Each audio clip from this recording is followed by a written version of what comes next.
Welcome to Talk to Me with Liv Harrison, the stories behind their success. And I am Liv. It's so great to be discussing some things that I feel have changed on the planet since I have become an adult. I tell you what, when I was little, I discovered the power of storytelling. I remember the first time I was 7 years old. My father owned a truck stop because I grew up in this small town in North Louisiana. And it was great because there were a lot of characters that came through this truck stop. And my father was so fantastic and generous. He let me be the water menu girl starting at 7. Okay, so this was like an actual paid job. I was 7 years old. And my job was to greet the truckers when they walked into the restaurant, which, let's be honest, okay, there was not a hostess stand or, there was nothing fancy. We did have a jukebox, but that was it. So I would greet these truckers, and they were not talkative. I don't know if you could imagine these guys who've been on the roads all day, right? And they're hungry, and they're tired, and they kind of smell like they're cabs. And I would walk up, this little 7-year-old all excited, and I'm like, introducing myself, and I give them a menu, sit them at a booth, and then I would go grab those, those frosted plastic cups, at a diner. It's like a color yellow that no one knows the name of it. It's just this awful, awful yellow. And you're not really sure, like, you can't really see through it. So you're like, is that the water that looks that color? Or is that like because the glass is so horrible? No one makes this plastic anymore. So I would fill up this terrible glass, plastic glass, frosted, which that's why we don't do that anymore, with horrible tap water from North Louisiana. Nobody should drink that. And then bounce away from these truckers. And I thought I was so cool. I thought I was really special. I even had a little tip jar of a little styrofoam cup, and they would throw quarters in there. And but I remember one day there was a table of like 20 to 30 people that came in, and I was so excited because these weren't truckers. And I love truckers. They were super cool. They let me hang out. But this was a whole group of people that they were going to order really cool stuff, more than just a burger, They were here for dinner, and we had a great cook. Her name was Big Mama, and she was so fantastic. She had a little stool next to her and let me watch her cook all the food for the truckers and whoever came in the restaurant. And I loved her, and she let me tell her about my day, and she was a huge part of my childhood. So Big Mama was excited because we had 20 people who weren't going to order burgers. They were going to order real food. And I remember after I gave them all their frosted glasses of crummy water, I started talking to them, and I started telling them about myself. And I was telling them about this really interesting story that happened to my family at the 1984 Olympics in Los Angeles. Okay. And I'm telling this story, and it's intense. It is a great story. And I'm laughing and I'm interacting with them. And it was the first time in my life that I realized the power of storytelling. I realized how much you could convey, not just information, but you could really entertain. You could get reactions from people, and the energy that you would get from the people listening, right? Your audience, per se, which was just these random people in this small town restaurant, right? I would feed off their energy, and it would make my story grow, or it would make my story maybe like change a little bit. I would like maybe embellish. But I remember that was the first time I thought, whoa, this is something. I loved it. I loved storytelling from that day on. And I really then started to learn to love listening to other people's stories, right? It wasn't just about me trying to get my information out and entertaining and getting a laugh or telling something interesting or, intriguing, but also in return, people then open up, right? When you tell them a story or you kind of involve them in a piece of your life, then they want to reciprocate and give that back. In this small town that I grew up in, the name is Natchitoches, Northern Louisiana, and it's kind of famous because there's a really great movie called Steel Magnolias that was filmed in my hometown. It's actually about my hometown. And in that film, you see a Christmas festival. There's a parade, there's a billion lights. This small town in real life is basically like a Hallmark city. It's just like one of those Hallmark movies, okay? It's got like iron fences, and there's a beautiful river that goes through the middle of the town, and the roads are made of brick. Like, it is just this perfect Hallmark kind of town. So when the parade and when the festival is happening at Christmas time, forget about it. It's so fantastic. You don't want to leave. It's just magic. Well, I was about 8. This is so crazy. And it was a big deal this year that I was 8, because the grand marshal of the parade, of the Christmas parade, they would sometimes try to get a really famous big name. Okay. And we're talking about Louisiana famous. You know what I mean? Like, this was like, we're not talking Oprah. Okay. We're talking about who can we get around that can come and be at this little small town festival / parade situation. That year they got, hold on, it's incredible, Vanna White. So anybody who has seen Wheel of Fortune, okay, Vanna White is technically, and this is a fact, Vanna White is 99 years old. Not many people know that, but she has been on television since actually she was the first thing they filmed on television was Vanna White. That's a little known fact. Okay, that's not true. I don't know how old she is, but she has been on television so long, and she has been a TV personality for so long. And Wheel of Fortune has been a big deal for a long time. So the fact that Vanna White came to my small town, people lost their minds. I had no clue on the planet who she was, okay? She just was really, really pretty. And my dentist in the town lived on the river. He had this great house right on the river in Natchitoches. Oh my gosh, are you kidding me? With all the Christmas stuff. And they would throw this big party. So you would go to the parade and you would go to his house and eat all the food. And then the festival would kick off and then the lights turn on, fireworks. I can't. It's just amazing. So I'm sitting on the couch of my dentist's house, probably smearing chocolate on their white furniture. I don't know. I was 8. Vanna White plops down next to me. I have no idea who this lady is, okay? Not a clue in the world. Everybody else is like frozen watching me with Vanna White. And I start talking her ear off, telling her my name, telling her all these stories. I had gone to Europe and I was telling her about Europe and Paris and all this stuff. This kid from this small town in Louisiana with these big stories. And then she turned to me and she started telling me stories about herself. And it was fantastic. It was a great exchange where even though obviously we weren't intellectually the same and we weren't the same in where we were in life, she's this famous TV person and I'm a kid, you know, probably with a loose tooth. Good thing I'm at my dentist's office. But she was so kind and reciprocated story for story. Somebody actually got a Polaroid camera and snapped a shot of the two of us. And I still have it. If anybody remembers what a Polaroid picture is. And it was great because I remember my mom came up to me and said, she really liked talking to you. And that's all I remember. I don't remember anything else.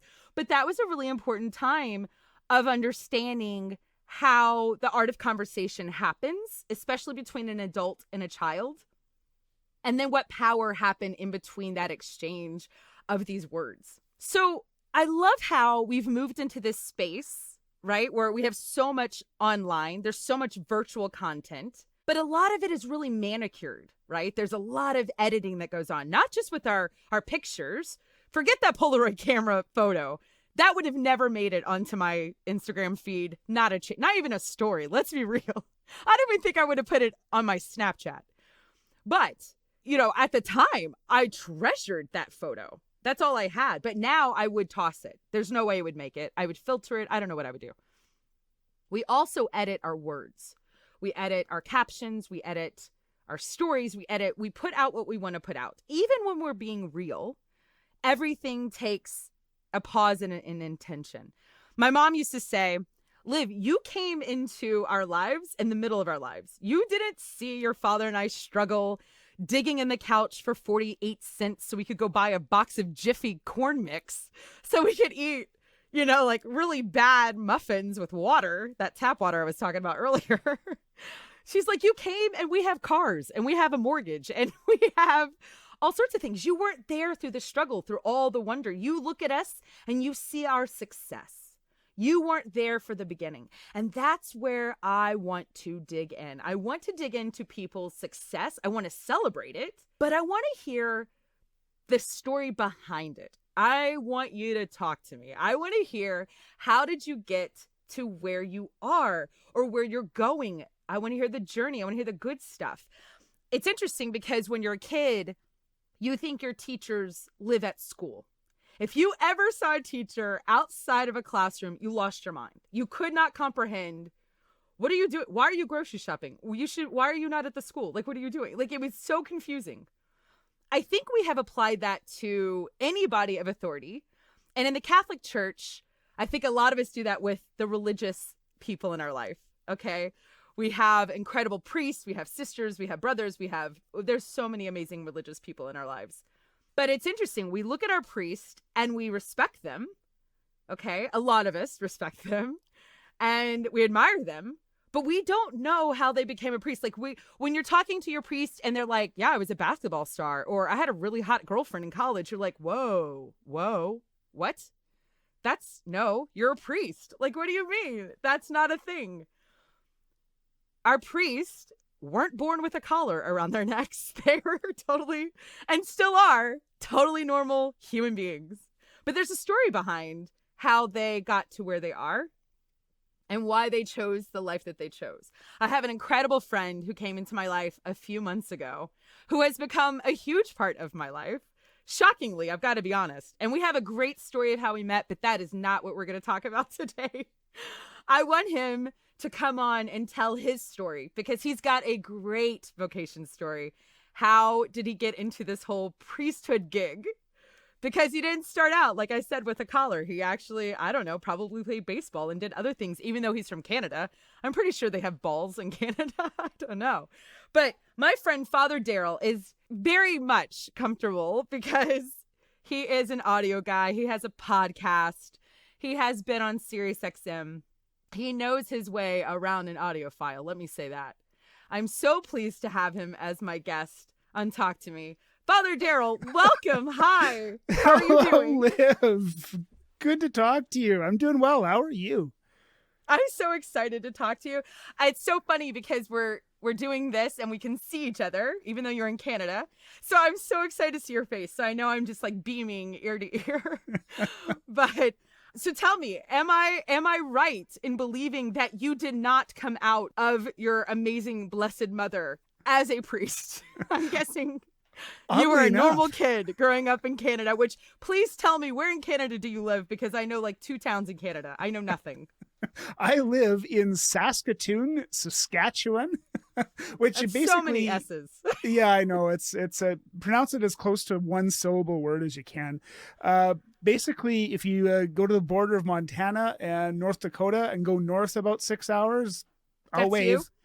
Also, I love that you think I know where states are. That is really kind. I appreciate. You have to understand, I live in Texas. We are not aware of any other states. We're told we live in the United States of America, but we don't know what that means. That's ridiculous.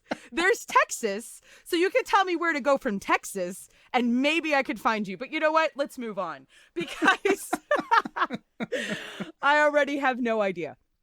So you grew up not a priest. No. For how many years were you not a priest? Let's see. I was ordained when I was 29. So last summer. I'm just kidding. Yeah, thanks. Not quite. I'm also not good at math. So geography and math is what I do not do. So how many years have you been a priest? This summer will be 13. Lucky 13. Lucky 13. Oh, you're a teenager in your priesthood. I was ordained on a Friday the 13th, so hey, it all works out. That's crazy. Well, this is the year you'll get acne, so congratulations. Don't eat chocolate, wash your face. Hey, all right. As a priest. So 29, that's not a spring chicken. That's not like old by any means. But I'm guessing you had a life. Well, obviously you had a life. You have a life now. I love how we think, oh, you're a priest. Like, we need to write you a sympathy card. Like, oh, well, I guess your life is over now that you're a priest. But that's the same with married men. Other people do that with married men. They're like, oh, that's sad. You took on a wife. You know, like, it's like, here's a sympathy card. So you do have a life. But before your priesthood life, what did you do besides not wear a collar? Besides not wear a collar, I did electrical engineering and computer science degrees from the University of Saskatchewan. And so I was like totally into the tech world, basically. Slowly getting involved in my faith, especially in university, joined a university Catholic group and got much more deeply into my faith, but I was still very much on a trajectory to the tech world. You know, back in the day when the internet was in its infancy and everything was all new and fresh and exciting that way, I was totally on track to get into that. Did you think about ever moving to the States, like to Silicon Valley or to Austin, or were those options? I don't know. Maybe Canada has this big tech, like, obviously, you know, you guys have a big rodeo in Calgary. So is there like a big IT, maybe Vancouver? I don't know. See, look, I just said my two things. I know Calgary, I know Vancouver. How impressed are you?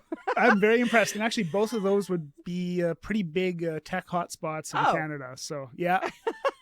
So perfect. Okay. So, but did you ever think about moving to the States as this whole internet thing was kind of blossoming? Yeah, I mean, basically it would have been wherever work would have taken me. And there were a lot of jobs back then. I'm sure now too, in the United States, Silicon it's still going Valley. well. And all we still that, have the internet. Yeah, the internet's still a thing. Who'd have thunk it?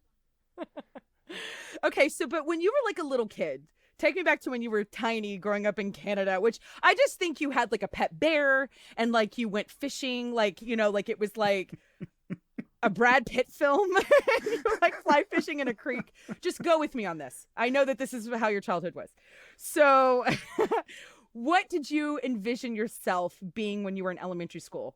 For instance, I was going to be an astronaut. Even after the Challenger explosion, I was like, no, I am in. I am committed to my career as an astronaut. So what were you kind of dreaming when you were smaller? Oddly enough, it was either going to be a hockey player.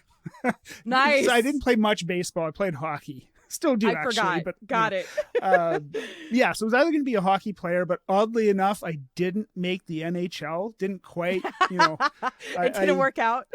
Barely made our Bantam B team in my small town, so that's awesome. So I didn't make the NHL, but it was computers. So way early back on in the mid '80s, my dad got our first home computer. One of those IBM compatible, whatever. You know, it took like 2 minutes to boot up and made tons of noise, and I was hooked, absolutely hooked. That's fantastic. So you're off being an engineer. You're off living this computer life with all the things coming out.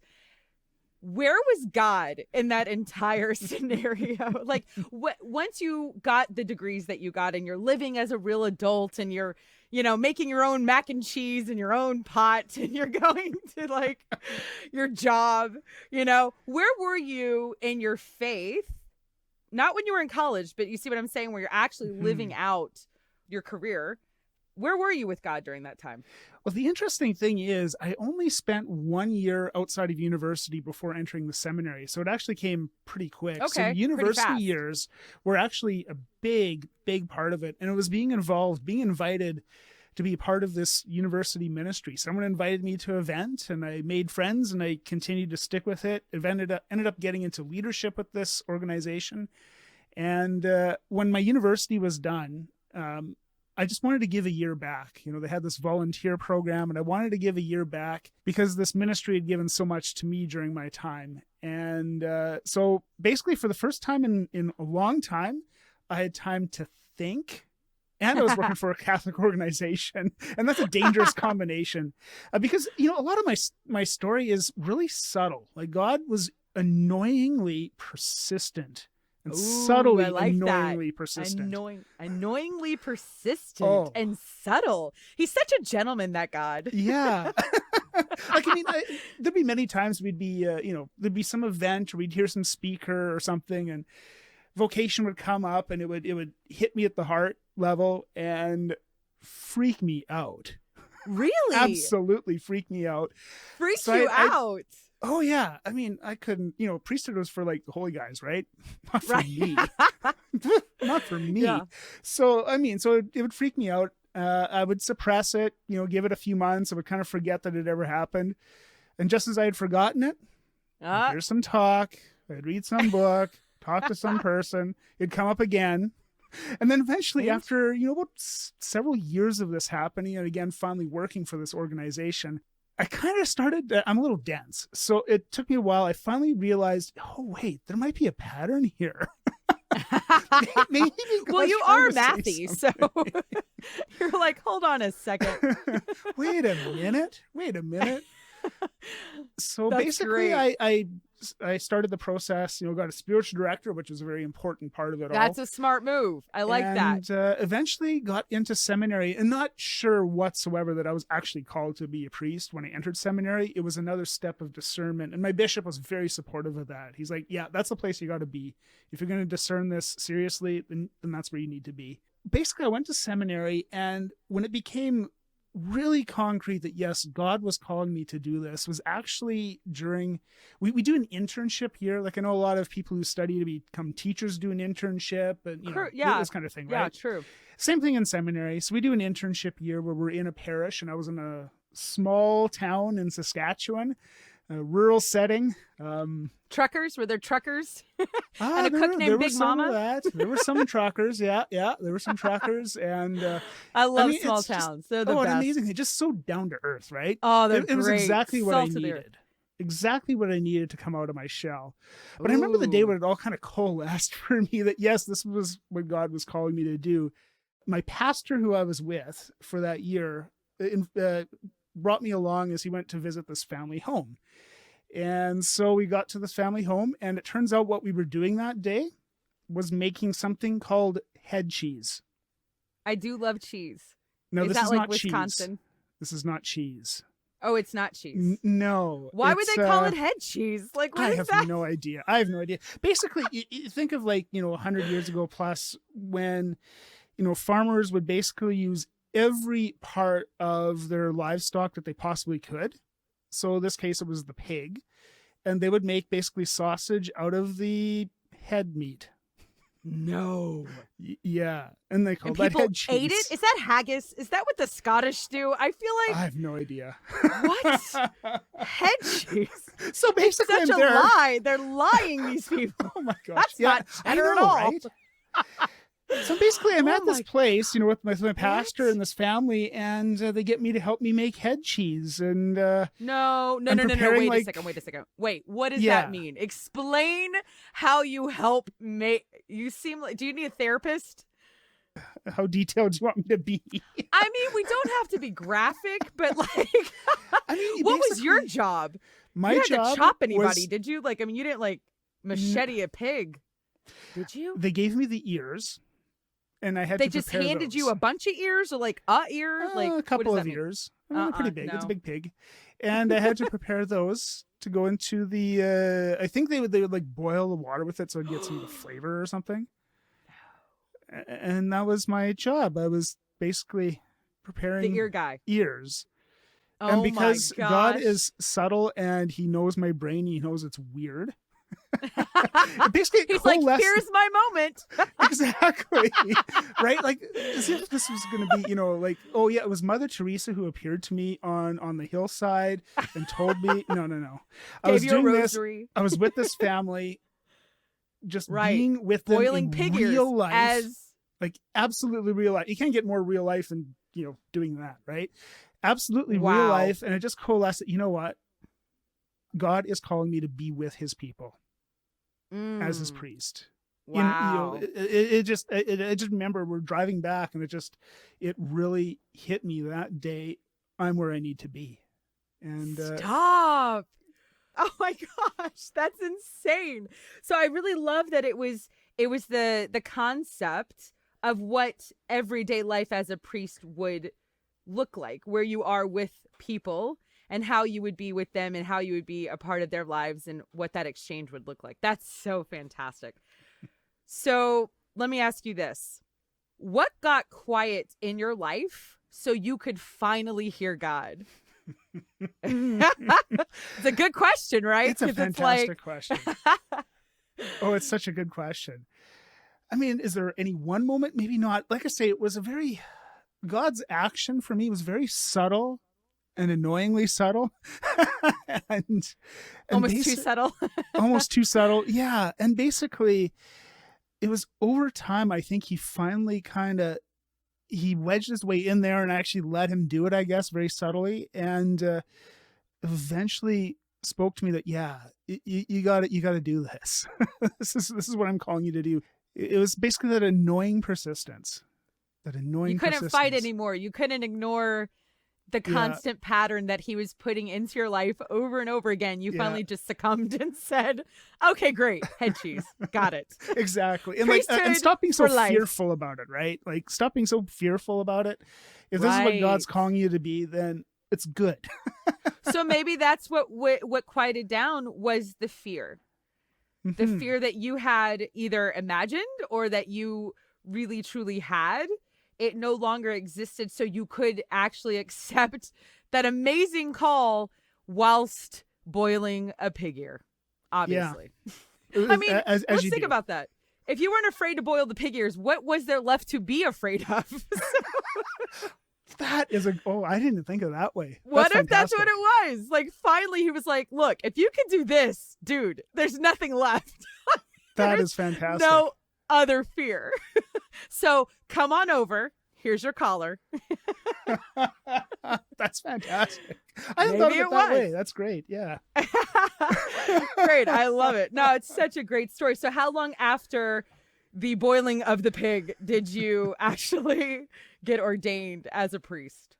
So that would have been basically just before my last 2 years, of seminary. So about a year and a half after that, I was ordained a deacon. So that would have been in May of 2006. And then in July the 13th, Friday the 13th in 2007, which was a good day mainly because the bishop was available. Nice. That's an important. Is he not usually available? Where's the bishop? I feel like this is his big time. Like, where would he be? I think I was traveling for a couple of weeks, visiting classmates, and then when I got back to Saskatoon, he was away for a couple of weeks. Oh, so I finally, see. When your the two of us schedules finally matched up. I see. Yes, that's adorable.